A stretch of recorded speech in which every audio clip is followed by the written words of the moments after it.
يلف.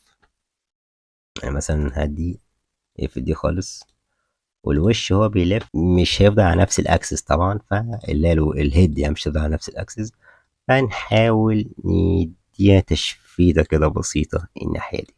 سوري، تشفيطة بسيطة قوي كده. ليه قوي؟ علشان ما تخرجش بره البون. يعني بص انا عملت قوي كده، خرجت بره البون بقى شكلها مش حلو خالص. نشفتها بس تشفيطة خفيفة قوي ناحية اليمين، عشان برضو تبقى في شياكة كده في الحركة، بدل ما تفضل على نفس الأكس تتشفت ناحية اليمين بس مش أكتر. تمام، احنا كده المفروض خلصنا الريجنج بتاع الزاوية 45 درجة وهو بيلف برضو. طبعا في حاجة غلط هنا في اللفة، أو يعني شكلها مش وحش actually، بس هنا في الآخر خالص شكلها مش حلو. دي ممكن ترجع وتظبطها زي ما انت عايز يعني، أو زي ما انتوا عايزين تيجي نظبطها. تعالوا نظبطها. مثلا نيجي هنا مثلا، وغالبا التظبيطة هتبقى يا إما في العين يا إما في اسمها ايه الهيد نفسها. فمثلا لو هنيجي عند الهيد مثلا ونروح جايين هنا، دي مثلا تدخل سنة بسيطة لقدام مثلا أو لورا سوري، يعني تبقى كده عشان برضه يبقى شكلها كويس معاكم.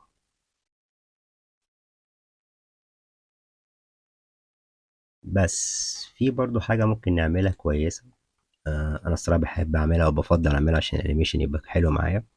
الإير وهي خارجة، يعني هي مثلا هي طالعة هنا بعد كده هوبا بقت باينة. انت ممكن يا اما تسيبها هوبا مع نفسها كده، لا يا اما تعملها بطريقة شيك. انا الصراحة بفضل اعملها يعني، اللي هي ايه، حركة كده وهي خارجة قبل ما تخرج على طول. مثلا في النص هنا اطلعها سيكة بسيطة قدام، اخد الاكس يعني هنا اعلم عليها، وهنا اطلعها سنة بسيطة قدام زي ما انتوا شايفين كده.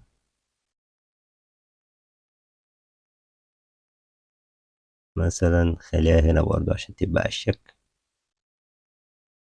بس كده، يعني بتبقى شكلها احلى وهي طالعة قدام كده، او عشان تطلع لقدام فبتطلع تخرج بره الاول بعد كده تروح طالعة قدام كده.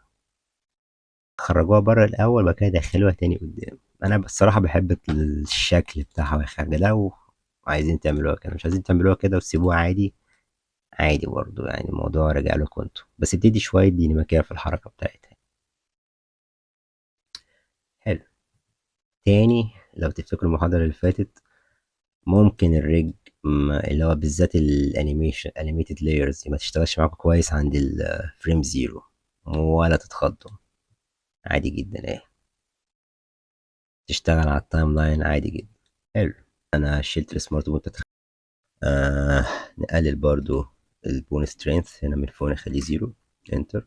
طبعا في طريقتين زي ما قلت لكم نعمل بيهم سمارت بون، يا اما من البون ميك سمارت بون دايل، لا اما نعملها عن طريق البادي. سوري، عن طريق اللي انا اعمل ديت سمارت بون لوحدها.